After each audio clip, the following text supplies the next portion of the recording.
I know that you run a music business company or something like that related to extreme music.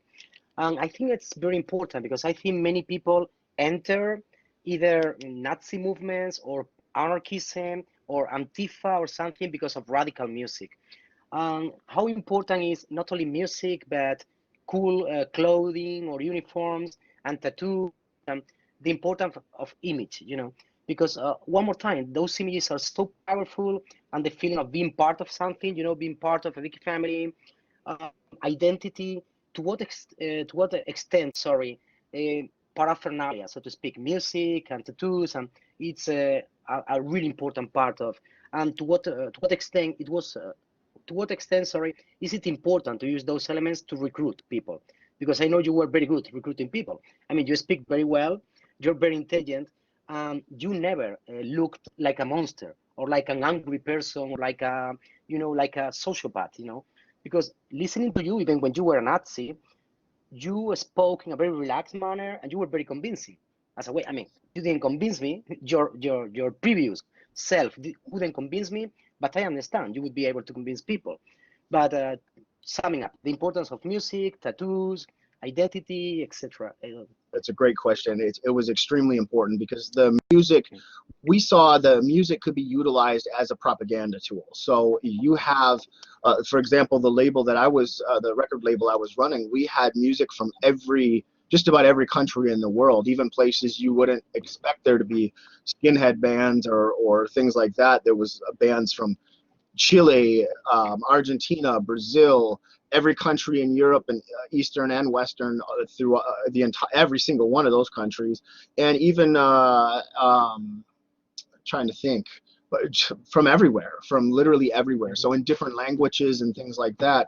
So that was important. We also in the NSM we developed 2 video games that were first-person shooters, Oh, Zog's really? Nightmare and 2. Those were incredibly violent.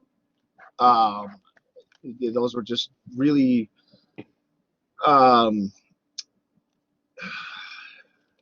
like Resistance Records did a video game called Ethnic Cleansing, and our point is basically at the time was to surpass that by 10 times, to better graphics, better play on it, and things like that.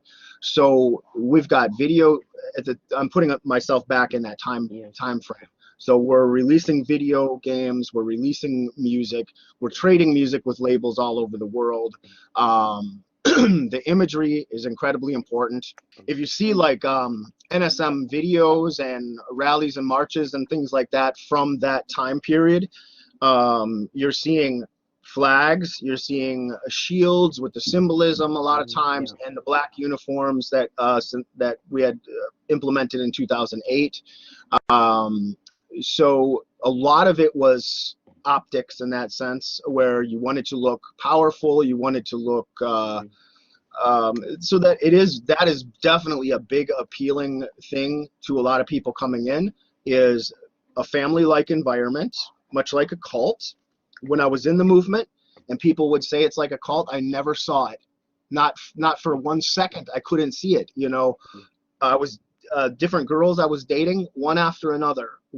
They weren't from the movement, they were just regular girls. And so, you want to come and see me speak this weekend? I bring them along to something, and one after another they said, Jeff, this movement is like a cult. You're like the cult leader. This is like a cult.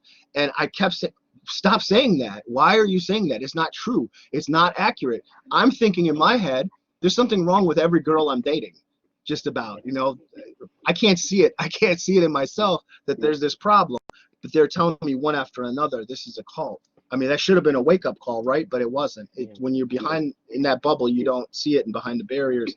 So I'm hearing it, and I wasn't able to process that until actually getting out and disengaging.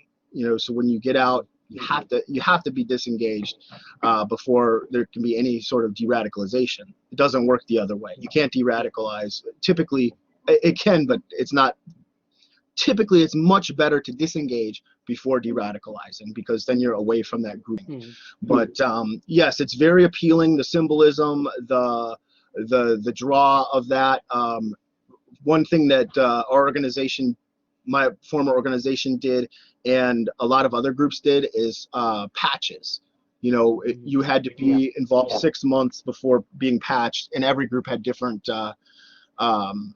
stipulations on it. Some groups you would just get it. Other groups you have to wait a year or two. It just depended on the organization. But typically that was something that, you know, you had to earn the patch. You weren't just going to be wearing our patch around. You could wear the t-shirts and things like that, but you weren't holding the patch was earned. That meant you're a full member. Bike clubs, motorcycle clubs and things do things similar like that too. It's sort of a gang mentality.